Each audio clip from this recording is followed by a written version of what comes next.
Hi, I'm Chris with Carnival Cruise Addicts, and this is episode 64 of Yakety-Yak, straight from the yak's mouth. John Heald, Carnival Cruise Line's brand ambassador, posts on his Facebook page where you can ask him questions, complain about ships, and comment on the crew.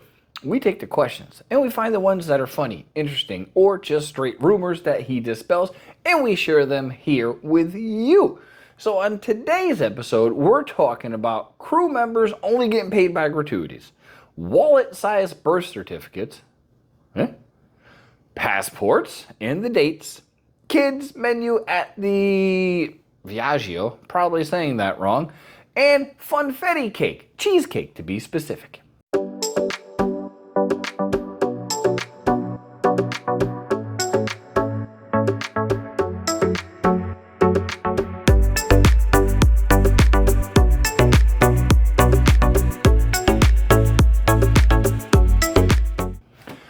All right, question one.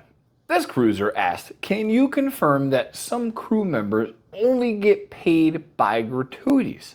No salary, just gratuities. He's read on multiple postings and Facebook pages and stuff that some of the crew do not receive a salary.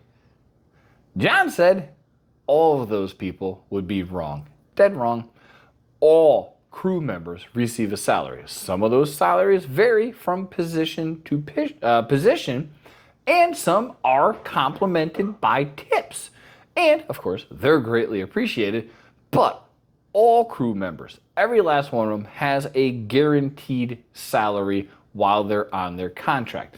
If you thought they deserved the tip, I encourage you to do it. I know we do it. We don't tip all the time, but when the service demands it, in my opinion, then yeah, give them an extra tip. They're doing a great job, just like you would at a local restaurant.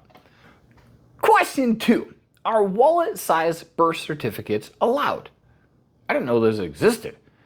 This gentleman was a mod on a Facebook group, and he had multiple people asking, is a wallet-sized birth certificate allowed? I didn't know they existed. So I was eager to read this answer. John said he too has never heard of these before. What? Who carries a wallet? Anyway, and he couldn't say yes or no. So he asked the gentleman to hang on while he asked the beards to see if these are allowed.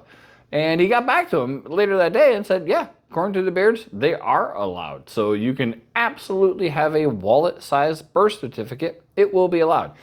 I recommend getting your passport. That's just me. Speaking of passports, the next question. My husband and I are going on, no, not me, the cruiser. The cruiser's husband and I, not me either, they were going on a cruise to Alaska.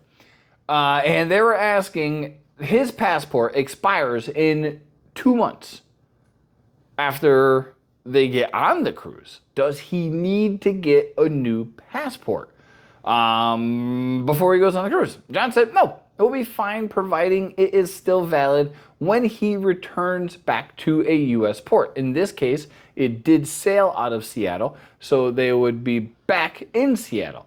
That said, get your passport renewed. There's a silly thing about 6 months of having your passport valid. Why have an expiration date? That said, look at your passport. If it's coming up in a year, just get a new passport. If you don't, you may not like what happens after that. Speaking of liking, if you like what you see, please like and subscribe. We would greatly appreciate it. Now on to question 4. Is there a specific kids menu at Il Viaggio? Answer, no. On that particular ship, it is a regular menu. So your kids can get stuff that adults eat, not wine and alcohol. They can't go to the casino either. But no, there's no specific kids menu. Most of the boats, these are Carnival's newer ships coming over from Europe, and that they're rebranding Carnival. There's no specific kids menu on that boat, but they can get pretty much anything they want on that menu. This one, which after a lot of cruises, we actually saw for the first time because we never really hunted it out. They asked, is the funfetti cake available on the first day on all Carnival ships? Side note, it's a funfetti cheesecake, which we learned as well. And he said, no, not on the first day, but most ships will serve it at some point throughout the cruise. We've seen the pictures online that were posted, and there's like confetti throughout the whole cake. We just got off the Magic, and there was confetti on top, and it was a cheesecake. And not as good as the normal cheesecake. But it was cool to say that we got the funfetti cheesecake. So that was episode 64 of Yakety-Yak, straight from the Yak's mouth. Please take care.